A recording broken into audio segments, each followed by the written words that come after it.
Pada suatu daerah di Jawa Barat, kisaran tahun 2017, Mas Fauzi menceritakan kisah seseorang yang kita sebut saja sebagai Maman. Maman adalah seorang pria yang tinggal di sebuah desa di daerah Jawa Barat. Kehidupannya sederhana dan seperti kebanyakan orang di daerahnya, ia mencoba mencari nafkah dengan membuka usaha kecil-kecilan. Ia memilih untuk menjual fried chicken di warungnya, makanan yang sedang banyak digemari oleh masyarakat. Namun, modal yang ia miliki sangat terbatas. Begitu pula dengan pengetahuannya tentang bisnis. Tanpa pengalaman khusus, ia tetap memberanikan diri untuk memulai usaha ini. Hari-hari berlalu, tetapi perkembangan usaha Maman masih biasa saja, bahkan jauh dari yang ia harapkan. Lebih sering, banyak sisa makanan yang terbuang percuma karena dagangannya tidak laku habis. Dalam perjalanan usahanya, Maman selalu mengambil pasokan ayam mentah dari seorang pedagang bernama Pak Maulana. Pak Maulana dikenal sebagai orang yang ramah dan baik hati, terutama terhadap pelanggan seperti Maman. Meskipun Maman sering belanja dengan nilai sekitar 1 juta rupiah, ia tidak selalu mampu membayar lunas. Kadang-kadang ia hanya mampu membayar setengahnya, yaitu 500 ribu. Namun, Pak Maulana selalu memberinya kemudahan untuk mencicil sisa pembayaran. Sikap Pak Maulana yang penuh pengertian ini membuat Maman terasa sangat terbantu. Setiap hari usaha Maman terus berjalan, meskipun hasilnya belum signifikan. Istrinya yang bernama Nurul sering mengingatkan Maman untuk lebih realistis dalam mengelola usahanya. "Pak, kalau dagang itu jangan terlalu banyak stok dulu. Namanya juga baru mulai kan? Mubazir kalau sampai banyak yang terbuang seperti sekarang." Katanya suatu hari, Maman hanya bisa menjawab dengan suara lemah, "Iya sih Bu, tapi mau bagaimana lagi? Siapa tahu nanti usaha Bapak ini bisa ada perubahan kan?" Waktu terus berlalu, 2 bulan, 3 bulan berjalan, tetapi usaha Maman masih tetap stagnan. Tak ada peningkatan yang berarti. Ketika ia kembali belanja ayam ke Pak Maulana, ia tak bisa menyembunyikan rasa kagumnya melihat bagaimana usaha Pak Maulana berkembang pesat. Pak Maulana mampu menjual ayam potong dalam jumlah yang sangat besar. Pelanggan datang silih berganti, bahkan lebih banyak dari sebelumnya. Pemandangan itu membuat Maman penasaran. "Wah, Pak Maulana, usaha Bapak luar biasa ya. Banyak orang yang pesan ayam di sini. Saya sampai malu sendiri kalau belanja di sini," ujar Maman dengan raut wajah canggung. Pak Maulana tersenyum tipis. "Malu kenapa, Man?" "Ya, bagaimana ya, Pak? Seperti kemarin kan saya belanja 1 juta, tapi baru bisa bayar 500 ribu. Harusnya sekarang kan bisa nutup sisa pembayaran, tapi tetap aja belum lunas. Pak Maulana kok bisa sukses seperti ini sih? Ajari saya, Pak. Bagaimana caranya biar usaha laris kayak usaha Bapak?" kata Maman dengan nada penuh harap.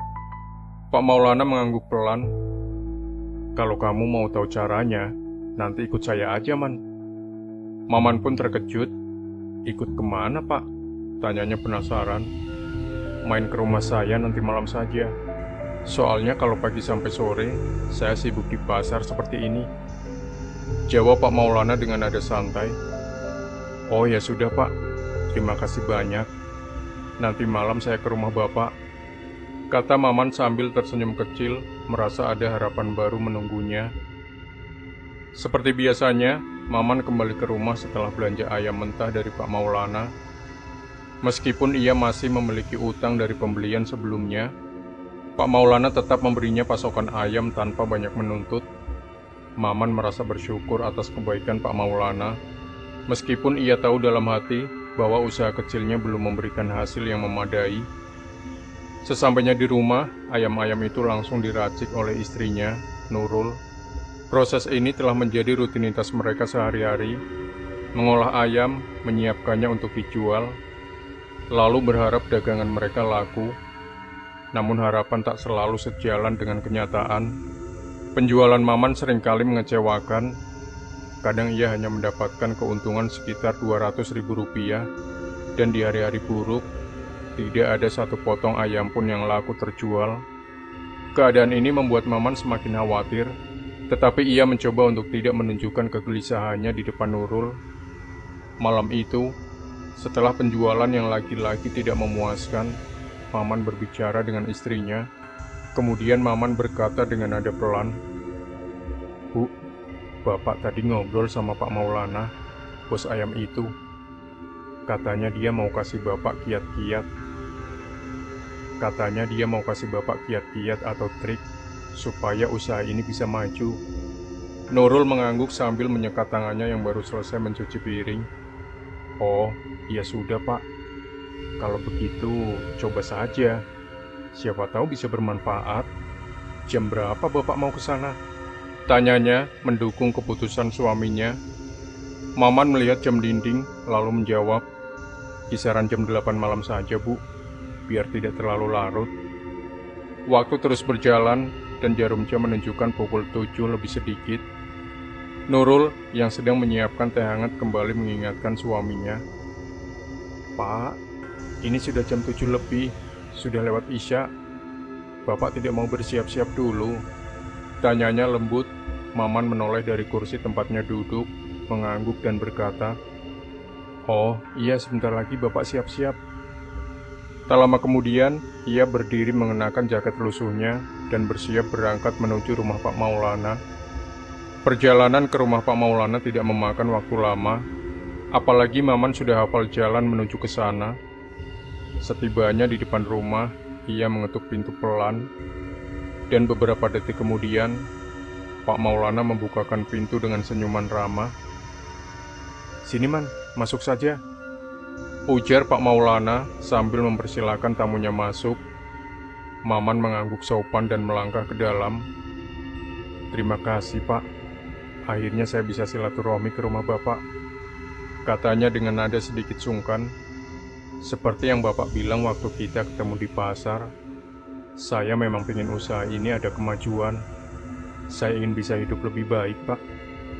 Pak Maulana tersenyum tipis, lalu duduk di kursi kayu yang sudah usang. "Gampang itu, Man," katanya sambil menatap pria itu dengan penuh arti. "Nanti malam, kira-kira jam 11, kita jalan. Bapak akan kasih kamu sesuatu yang luar biasa. Ini bakal bikin hidup kamu berubah." Maman terdiam sejenak, mencerna kata-kata itu. Ada rasa penasaran yang begitu besar, bercampur dengan harapan.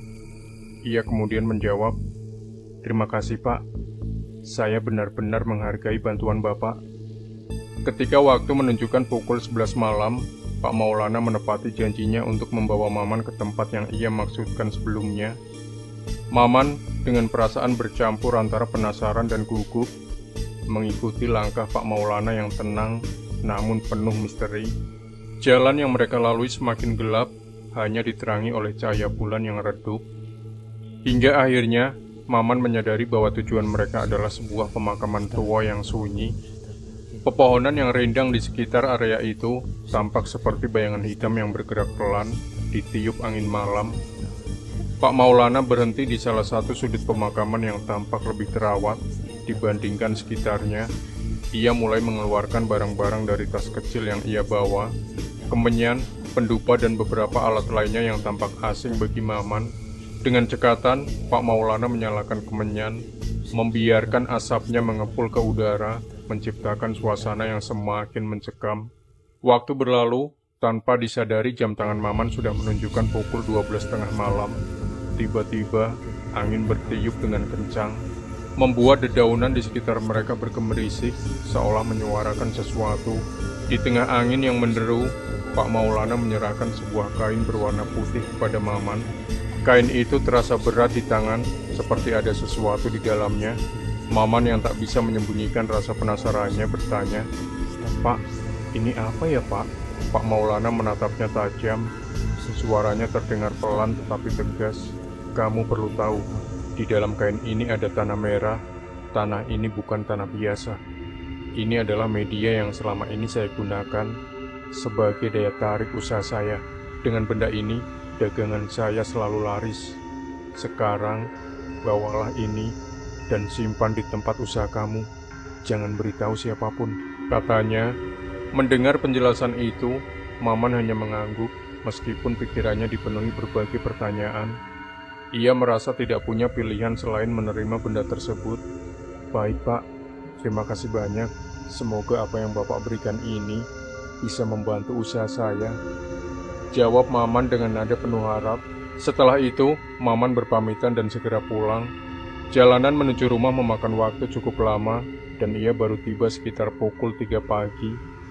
Nurul, istrinya yang terbangun oleh suara pintu diketuk, membukakan pintu dengan wajah mengantuk. Maman hanya memberikan senyuman singkat sebelum masuk ke kamar dan merebahkan tubuhnya yang lelah. Malam itu, ia langsung tertidur. Sementara kain putih berisi tanah merah itu, ia sembunyikan di tempat yang tidak diketahui istrinya. Keesokan harinya, Maman kembali berjualan seperti biasa, dibantu oleh Nurul. Tanpa sepengetahuan istrinya, ia menyimpan kain putih itu di tempat jualannya, tepat di dalam kotak di bawah roda gerobak. Pagi itu tampak seperti hari-hari biasa, hingga kejadian luar biasa mulai terjadi. Pelanggan berdatangan tanpa henti, dan ayam goreng yang ia jual laris manis. Bahkan sebelum sore menjelang, sekitar pukul 3, semua dagangannya sudah habis terjual. Maman takjub dan sangat bahagia. Hasil penjualan hari itu mencapai 2 juta rupiah, angka yang tak pernah ia bayangkan sebelumnya. Dengan perasaan penuh syukur, Maman segera kembali ke tempat Pak Maulana untuk membeli pasokan ayam lagi. Setibanya di sana, ia langsung menyampaikan kabar gembira kepada Pak Maulana. Pak, terima kasih banyak Pak. Ini pertama kalinya usaha saya laris sampai habis. Benda yang Bapak berikan benar-benar membawa keberuntungan untuk saya, katanya dengan penuh semangat. Pak Maulana hanya tersenyum kecil dan berkata, syukurlah kalau begitu. Semoga benda itu terus membawa manfaat untuk kamu. Maman mengangguk penuh rasa terima kasih. Iya Pak, sekalian ini saya bayar kekurangan-kekurangan yang kemarin. Saya juga mau ambil ayam lagi untuk jualan besok, ujarnya sambil menyerahkan uang hasil penjualannya hari itu. Pak Maulana menerima uang tersebut dengan tenang, kemudian membantu Maman memilih pasokan ayam yang baru. Dengan hati yang lebih ringan dan penuh harapan, Maman kembali melanjutkan perjalanan pulangnya. Sesampainya di rumah, Maman langsung kembali ke rutinitasnya. Ia meracik ayam bersama istrinya Nurul, seperti biasanya. Meski tubuhnya lelah setelah perjalanan panjang malam sebelumnya, semangatnya terasa berbeda. Ia kini merasa ada harapan baru dalam usahanya. Sejak pagi hingga malam, gerobak jualannya selalu ramai dikerubungi pembeli. Pelanggan yang datang tampaknya terus bertambah, dan ayam goreng yang ia jual laris manis dalam waktu singkat. Hasil penjualan yang awalnya hanya berkisar 2 juta rupiah per hari, kini melonjak drastis. Keajaiban itu semakin nyata ketika keesokan harinya, omset mereka naik hingga 5 juta rupiah. Tak terasa dalam kurun waktu 1 bulan saja, keuntungan bersih yang mereka dapatkan mencapai angka 57 juta rupiah, angka yang bahkan sulit ia bayangkan sebelumnya. Kebahagiaan itu ia bagi dengan Nurul yang selama ini selalu setia mendampinginya. Bu, ujar Maman suatu malam setelah menghitung keuntungan hari itu, tolong nanti kita tetap jaga kualitas masakan kita. Jangan lupa juga untuk terus bersyukur. Kalau nanti uang kita lebih, kita buka kios lagi Bu, biar usaha kita makin maju, katanya penuh semangat.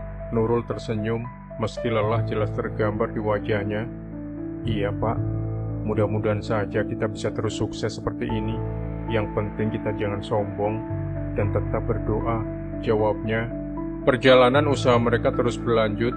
Dalam waktu 6 bulan, usaha Maman telah berkembang pesat. Ia berhasil membuka 3 cabang kios ayam goreng di daerah yang berbeda. Rumah yang awalnya hanya sebuah kontrakan kecil, kini telah ia ganti dengan rumah yang lebih layak.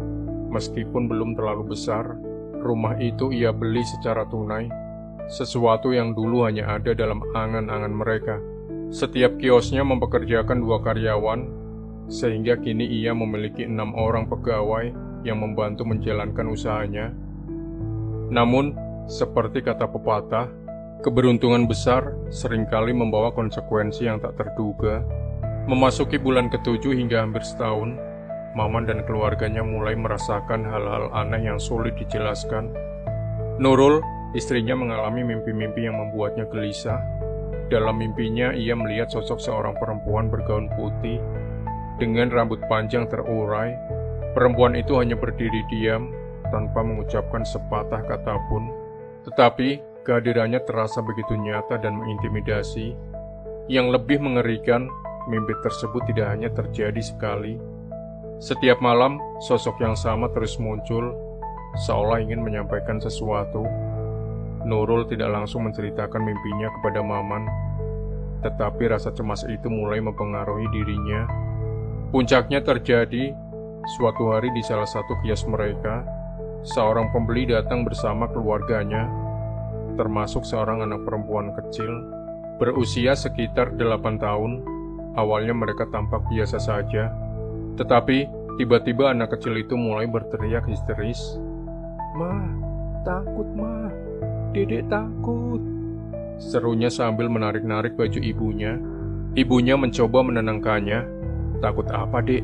Di sini tidak ada apa-apa," ujarnya sambil memandang sekeliling. Anak itu menunjuk ke arah tertentu dengan tangan gemetar. "Ada perempuan, Ma. Rambutnya panjang banget. Dia lihat Dedek terus-terusan," katanya dengan suara bergetar, matanya berkaca-kaca ketakutan. Ibunya tampak kebingungan. "Dek, jangan begitu ya. Tidak ada siapa-siapa di sini," katanya mencoba menghibur anaknya. Namun, si kecil semakin ketakutan. Ia bersembunyi di balik tubuh ibunya sambil memeluk erat pinggangnya. "Ma, ayo pulang, Ma. Cepat pulang. Dedek takut banget, Ma," rengeknya sambil menangis. Tidak lama, ibunya itu pun langsung membawa anaknya pulang. Kejadian itu membuat suasana di kios mendadak berubah. Pelanggan lain yang berada di sana ikut terdiam, merasa heran dan sedikit terganggu dengan perilaku anak kecil tersebut. Setelah insiden di kios, Nurul merasa ada yang mengganjal di hatinya. Ia bercerita kepada Maman tentang kejadian aneh yang dialami salah satu pembeli, yaitu seorang anak kecil yang tiba-tiba ketakutan melihat sosok perempuan berambut panjang. "Pak, tadi ada pembeli bawa anak kecil, dan anak itu tiba-tiba ketakutan. Dia bilang, lihat perempuan berambut panjang, katanya ngeri banget. Padahal di situ tidak ada siapa-siapa. Padahal di situ tidak ada siapa-siapa," ungkap Nurul dengan nada cemas. Maman mendengarkan dengan serius. Rasa tidak nyaman yang sudah lama ia rasakan mulai menguat. Ia tahu ada sesuatu yang tidak wajar sejak ia menerima kain putih berisi tanah merah dari Pak Maulana. Akhirnya, ia memutuskan untuk menemui Pak Maulana dan mencari penjelasan atas semua yang terjadi. Sesampainya di rumah Pak Maulana, ia menceritakan panjang lebar segala hal yang ia alami, termasuk mimpi-mimpi aneh istrinya dan kejadian di kios.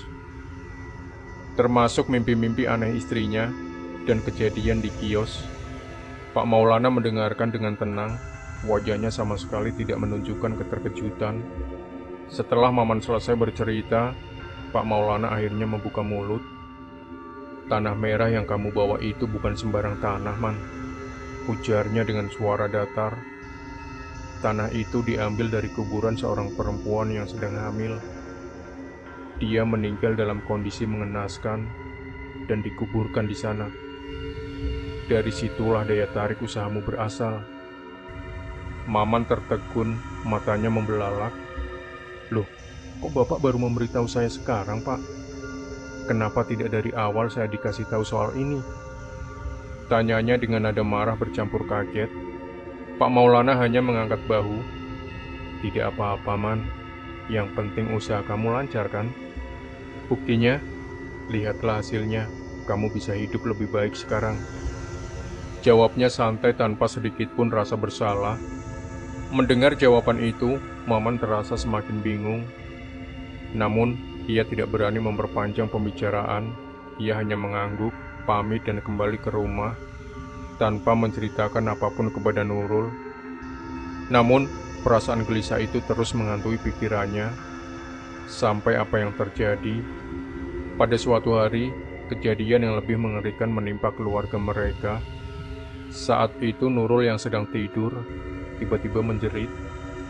Maman terbangun kaget melihat istrinya bergerak tidak karuan di tempat tidur. Rambutnya diacak-acak sendiri, matanya tajam dan penuh kemarahan. Sementara mulutnya terus mengomel tanpa arah dan mengeluarkan suara yang tak bisa dipahami. Nurul seperti orang yang sedang kerasukan. Ia bangkit dari tempat tidur dan mulai berlari keluar rumah dengan langkah tak terkendali. Ia mencoba memegang dan menahan Nurul, tetapi ia terhempas seperti didorong oleh kekuatan yang tak terlihat. Nurul terus berlari keluar rumah menuju jalan raya, tempat usaha mereka berada. Maman mengejarnya, berteriak memanggil nama istrinya. Tetapi semuanya terjadi begitu cepat.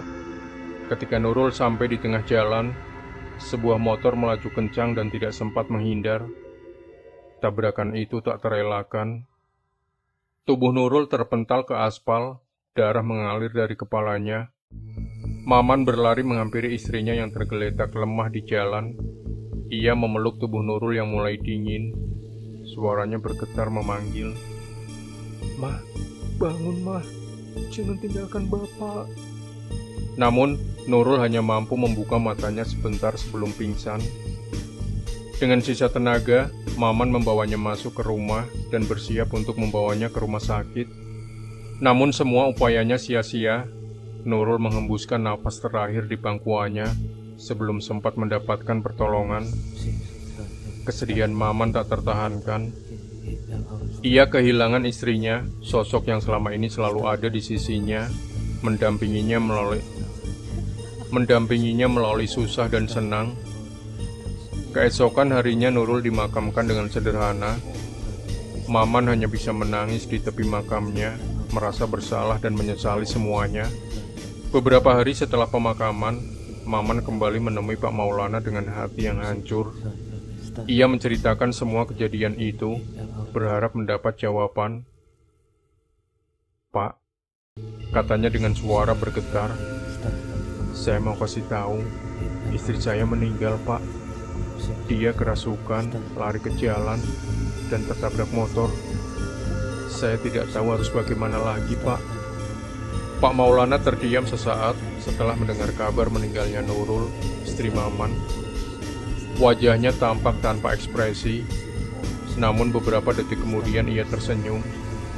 Sebuah senyuman kecil yang terasa aneh di situasi seperti itu. "Sudah, kamu kan laki-laki. Cari lagi pengganti. Tidak usah dipikirkan. Toh, sekarang kamu sudah jadi saudagar kaya. Usaha ayam kamu luar biasa sukses. Jangan terlalu larut dalam duka," ujarnya dengan nada santai. Maman tertegun mendengar jawaban itu. Tidak ada empati atau simpati dari Pak Maulana. Hanya kata-kata yang dingin dan nyaris tidak berperasaan. "Oh, begitu ya, Pak," jawab Maman dengan nada yang sulit ditebak, antara bingung dan kecewa. "Ya sudah, begitu saja. Fokus saja ke usaha kamu," tambah Pak Maulana sambil menepuk bahu Maman, seolah menegaskan bahwa duka kehilangan istri hanyalah hambatan kecil yang seharusnya tidak diperbesar. Maman mengangguk pelan meskipun hatinya terasa berat.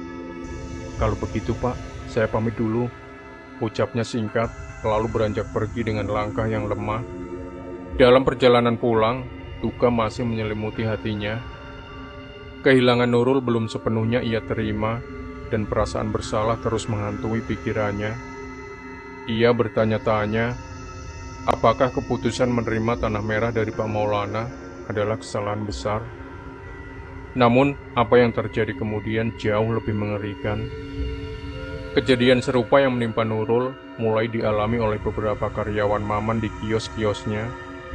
Dalam kurun waktu 1 tahun, banyak dari mereka yang melaporkan hal-hal aneh. Mereka sering bermimpi buruk tentang sosok perempuan bergaun putih dengan rambut panjang yang terurai. Sorot mata sosok itu merah menyala dan menatap tajam. Sementara di tangannya dia membawa seorang bayi. Mimpi-mimpi ini begitu nyata hingga beberapa karyawan terbangun dengan tubuh gemetar dan rasa takut yang tak bisa dijelaskan. Sayangnya, tidak hanya mimpi buruk yang dialami karyawan-karyawan itu, beberapa dari mereka bahkan mengalami nasib tragis. Sama seperti Nurul, mereka meninggal dengan cara yang hampir serupa, tertabrak kendaraan di jalan, kepala mereka berdarah dan meninggal di tempat. Kematian demi kematian ini membuat suasana di kios-kios Maman semakin mencekam. Namun di tengah semua itu, usahanya tetap berjalan lancar, bahkan semakin sukses. Maman terjebak di antara rasa bersalah dan ketakutan, tetapi ia tidak tahu harus berbuat apa. Hingga suatu hari, seorang teman lama Maman, sebut saja Mas Ipul, datang berkunjung ke rumahnya. Mas Ipul adalah sahabat lamanya yang sudah lama tidak bertemu. Dengan senyuman hangat, Mas Ipul menyapa, "Bagaimana, Man? Sudah lama kita tidak ketemu. Istri kamu kemana? Kok tidak kelihatan?" Pertanyaan itu membuat Maman terdiam sejenak. Ia menarik nafas panjang sebelum menjawab, "Istri saya sudah meninggal, Pul. Sudah lama," katanya dengan nada sendu. "Innalillahi wa inna ilaihi roji'un," ujar Mas Ipul terkejut. Ia menggelengkan kepala perlahan. "Terus, usaha kamu bagaimana sekarang?" Maman memanfaatkan momen itu untuk menceritakan semua yang terjadi, mulai dari pertemuannya dengan Pak Maulana, tanah merah dalam kain putih, hingga kejadian-kejadian aneh dan tragis yang menimpa keluarganya serta karyawannya. Mas Ipul mendengarkan dengan seksama, wajahnya berubah serius. Setelah Maman selesai bercerita, Mas Ipul terdiam cukup lama, seolah sedang memikirkan sesuatu yang berat. "Hati-hati, Man," ujar Mas Ipul akhirnya dengan nada penuh peringatan. Maman menatapnya bingung. "Maksudnya, hati-hati bagaimana?" tanyanya penasaran. Mas Ipul menarik napas dalam sebelum menjawab, "Usaha kamu ini menurut pandangan saya ada sesuatu yang tidak wajar. Keberhasilan kamu terlalu cepat dan tidak alami, ditambah lagi dengan semua kejadian aneh yang kamu alami. Saya tidak tahu pasti, tapi ini seperti ada sesuatu yang berhubungan dengan dunia lain." Ternyata Mas Ipul, teman lama Maman, memiliki sedikit pengetahuan tentang hal-hal yang berada di luar nalar. Pengalamannya dalam menghadapi kejadian-kejadian aneh membuatnya lebih peka terhadap energi dan keberadaan yang tak kasat mata. Setelah mendengar cerita Maman, Mas Ipul mencoba menggali lebih dalam. "Coba kamu ceritakan, setelah ketemu Pak Maulana, apa yang kamu alami? Seperti apa perjalanan hidup kamu setelah itu?" tanyanya dengan nada serius. Maman mulai menceritakan semuanya. Ia mengungkap bagaimana ia menerima kain putih berisi tanah merah dari Pak Maulana, dan bagaimana benda itu disimpan di tempat usahanya. Ia juga menceritakan perubahan drastis yang terjadi setelahnya, dari kesuksesan luar biasa hingga kejadian-kejadian aneh dan tragis yang menimpa istrinya serta karyawannya. Raut wajah Mas Ipul semakin serius saat mendengarkan cerita itu. Setelah Maman selesai, ia mengambil kain putih berisi tanah merah dan menyerahkannya kepada Mas Ipul. Begitu kain itu berada di tangan Mas Ipul, ia langsung merasakan sensasi yang tidak biasa. "Panas sekali," seru Mas Ipul sambil menggenggam kain itu dengan hati-hati. Tangannya terasa seperti terbakar, sementara getaran energi negatif menjalar ke seluruh tubuhnya. "Man, ini tidak beres. Energi ini begitu kuat dan sangat negatif. Inilah yang menjadi sumber malapetaka dalam hidup kamu, istri kamu, karyawan kamu. Bahkan nanti bisa jadi kamu sendiri akan menjadi korban benda ini," ujar Mas Ipul dengan nada memperingatkan. Maman terkejut, wajahnya memucat. "Mas Ipul, terus terang saja, saya tidak tahu kalau benda ini bisa membawa bencana seperti ini. Berarti Pak Maulana yang sudah menjerumuskan saya ya, Mas? Jadi, ini bukan jimat seperti yang saya kira?" tanyanya dengan nada putus asa. Mas Ipul menggeleng pelan. Bukan, Man. Ini bukan jimat. Ini adalah media yang digunakan untuk mengikat perjanjian dengan sesuatu yang tidak baik. Ini sumber malapetaka. Sumber awal dari semua kehancuran yang kamu alami. Kamu tahu di mana Pak Maulana mendapatkan ini? Atau di mana pertama kali dia melakukan ritualnya? Tanya Mas Ipul. Maman berpikir sejenak lalu menjawab, iya Mas. Jadi ini diambil dari makam perempuan yang sedang hamil, yang meninggal dan dikubur di sana. Kalau mau saya bisa tunjukkan tempatnya. Baik, kata Mas Ipul dengan tegas. Kita harus ke sana dan menyelesaikan ini. Tapi kita tidak bisa sembarangan. Besok malam, Kamis malam Jumat Kliwon, kita akan pergi ke sana. Kamu siap? Maman mengangguk ragu, tetapi tidak punya pilihan lain. Dia tahu ini adalah satu-satunya cara untuk mengakhiri mimpi buruk yang terus menghantuinya. Mereka pun bersepakat untuk bertemu kembali besok malam. Malam yang dijanjikan akhirnya tiba.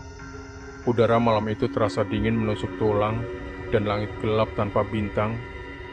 Sekitar pukul 11 malam, Mas Ipul tiba di rumah Maman. Mereka bersiap membawa kain putih berisi tanah merah dan berangkat menggunakan motor menuju pemakaman yang pernah disebut oleh Pak Maulana. Jalan menuju lokasi itu sunyi, hanya diterangi lampu-lampu jalan yang remang-remang. Ketika mereka tiba, suasana di sekitar pemakaman begitu mencekam. Suasana gelap menyelimuti area itu, dan hanya suara jangkrik yang sesekali terdengar.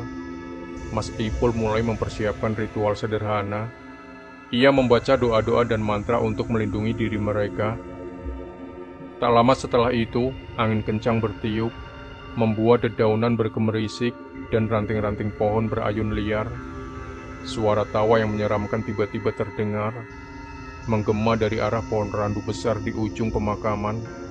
Suara itu dingin dan memekakkan telinga, membuat bulu kuduk mereka berdiri. Maman menatap ke arah pohon randu itu, dan apa yang ia lihat membuat darahnya membeku. Di atas dahan pohon, duduk seorang perempuan bergaun putih dengan rambut panjang yang terurai tak rapi. Wajahnya pucat dengan sorot mata merah menyala, dan ia menggendong seorang bayi yang menangis pelan. Kakinya bergoyang-goyang seperti sedang bermain-main. Namun, suasana yang ia bawa sama sekali tidak main-main, penuh dengan kengerian.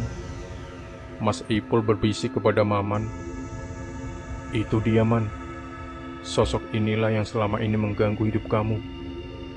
Perempuan itu tertawa lagi, suaranya semakin melengking. Bayinya menangis lebih keras, menciptakan harmoni yang menakutkan. Mas Ipul menggenggam kain putih erat-erat sambil terus melafalkan doa. Namun, angin semakin kencang dan suara tawa itu berubah menjadi jerit dan memekakkan telinga. Maman hanya bisa berdiri terpaku, tubuhnya gemetar hebat. Sementara keringat dingin mengalir deras di dahinya, Mas Ipul tampak berdiri dengan tenang di depan makam. Meskipun suasana di sekitarnya begitu mencekam, Mas Ipul tampak berdiri dengan tenang di depan makam, meskipun suasana di sekitarnya begitu mencekam. Angin yang bertiup kencang sesaat sebelumnya perlahan mereda, dan suasana menjadi hening, seolah semua makhluk di sekitar pemakaman sedang menunggu apa yang akan terjadi.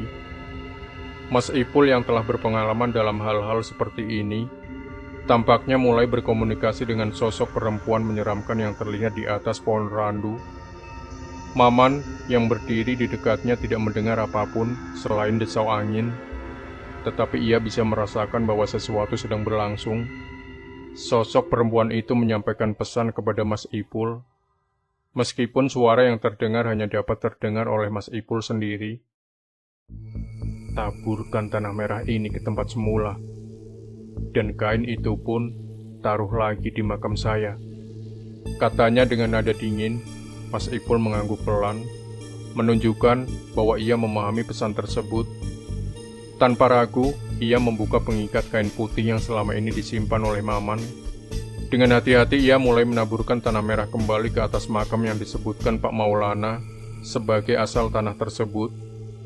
Setelah selesai, ia meletakkan kain putih itu dengan rapi di atas makam, seolah mengembalikan benda kepada miliknya. Sementara itu Maman hanya bisa diam menyaksikan semua yang dilakukan Mas Ipul, tanpa memahami bahwa komunikasi sedang berlangsung antara manusia dan makhluk gaib.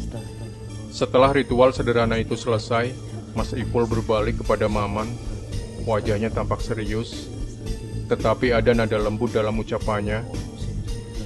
"Man, sekarang kamu baca istighfar, bacakan Al-Fatihah untuk memohon ampunan kepada Allah Subhanahu wa Ta'ala atas apa yang telah kamu lakukan. Karena kebodohan dan kehilapan kamu, tanpa sadar kamu telah melakukan satu penyimpangan yang besar." Ujar Mas Ipul tegas. Maman menunduk merasa malu dan bersalah atas semua yang telah terjadi. "Iya Mas Ipul, terima kasih," jawabnya dengan suara lirih. Ia segera menuruti saran Mas Ipul. Dengan penuh penyesalan, ia melafalkan istighfar berkali-kali, memohon ampun atas dosa-dosanya.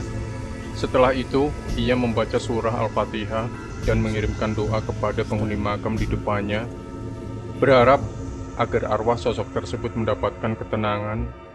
Setelah semuanya selesai, Mas Ipul mengajak Maman untuk segera pulang. Mereka menaiki motor dan meninggalkan pemakaman dengan perasaan yang lebih lega. Dalam perjalanan pulang, hingga tiba di rumah Maman, Mas Ipul tidak langsung pergi. Ia duduk bersama Maman, berbicara panjang lebar tentang kejadian itu, dan memberikan nasihat. "Untung kamu bisa selamat, Man. Kalau kamu harus terikat dengan benda itu, hidup kamu akan semakin hancur. Mulai sekarang, kita akan memperbaiki semuanya. Saya akan membimbing kamu, dan insya Allah usaha kamu akan tetap berjalan dengan sukses. Tapi kali ini tanpa campur tangan dari hal-hal yang tidak seharusnya," kata Mas Ipul dengan nada penuh kepastian. Maman mengangguk penuh rasa syukur. "Terima kasih banyak Mas Ipul, sudah membantu saya keluar dari masalah ini. Saya benar-benar berterima kasih," jawabnya. Keesokan harinya, Mas Ipul memberikan saran kepada Maman agar ia rutin melakukan doa dan tahlil, terutama setiap malam Jumat. "Kamu buat pengajian di kios atau di rumahmu. Bacakan doa, tahlil, dan segala macamnya. Jangan sampai usaha kamu lupa dengan keberkahan. Kalau kamu rajin seperti ini, insya Allah semuanya akan lebih baik," ujar Mas Ipul dengan penuh keyakinan. Maman mengikuti nasihat itu. Selama 3 bulan setelah kejadian di makam, ia rutin mengadakan pengajian setiap malam Jumat. Suasana hidupnya perlahan berubah. Tidak ada lagi mimpi buruk, tidak ada kejadian aneh, dan usaha ayam gorengnya tetap berjalan lancar, meski kini tanpa bantuan dari benda-benda gaib. Namun, suatu hari, ketika Maman kembali belanja ayam ke tempat Pak Maulana, ia dibuat terkejut melihat kondisi pria itu. Pak Maulana yang sebelumnya selalu tampak segar bugar dengan semangat membara, kini berubah menjadi sosok yang jauh berbeda. Ketika Maman datang ke kiosnya untuk membeli ayam, ia dikejutkan oleh penampilan Pak Maulana yang sangat kontras dibandingkan dulu. Wajahnya terlihat pucat pasi. Tubuhnya yang dahulu kekar, kini tampak kurus kering, seperti orang yang terus-menerus dihantui oleh sesuatu yang tidak kasat mata. Matanya cekung, memancarkan kelelahan yang mendalam, seolah-olah ia hampir tak memiliki tenaga untuk melayani pelanggan. Lebih mengejutkan lagi, suasana kios Pak Maulana yang ramai oleh pelanggan yang mengantre, kini tampak sunyi. Hanya ada 1 atau 2 pelanggan yang terlihat sesekali datang. Itu pun tidak bertahan lama. Maman merasa ada sesuatu yang janggal, tetapi ia memilih untuk tidak bertanya. Ia hanya menyelesaikan belanja ayamnya dengan cepat dan segera pulang ke rumah. Namun, pikiran Maman terus dibayangi oleh perubahan drastis yang terjadi pada Pak Maulana. Ia merasa ada kaitan antara apa yang terjadi pada dirinya dulu dengan kondisi Pak Maulana saat ini. Tetapi, ia tidak ingin berprasangka buruk. Ia hanya berdoa agar semua yang terjadi menjadi pelajaran bagi dirinya untuk tetap berjualan, menjadi pelajaran bagi dirinya untuk tetap berjalan di jalan yang benar. Ternyata, apa yang dikhawatirkan menjadi kenyataan. 2 bulan kemudian, Maman mendengar kabar mengejutkan dari seseorang di pasar. "Maman, kamu tahu tidak? Pak Maulana sudah meninggal dunia," kata orang itu dengan nada prihatin. Maman tertegun. "Meninggal? Kapan itu?" tanyanya hampir tak percaya. "Beberapa hari yang lalu. Kiosnya pun sekarang sudah tutup," jawab orang itu. Maman hanya mengangguk lemah, berusaha mencerna kabar itu. Teringat bagaimana perubahan kondisi Pak Maulana yang ia lihat 2 bulan lalu, dan kini semuanya terasa masuk akal. Apa yang pernah terjadi pada dirinya mungkin juga menjadi bagian dari jalan hidup Pak Maulana, jalan yang tidak berakhir baik. Kabar ini membuat Maman merenung dalam-dalam. Ia mulai memahami bahwa kesuksesan yang sejati tidak bisa diraih dengan cara yang menyimpang. Semua hal yang ia alami, kejatuhan, godaan untuk mengambil jalan pintas, hingga kehilangan istrinya, memberikan pelajaran besar dalam hidupnya.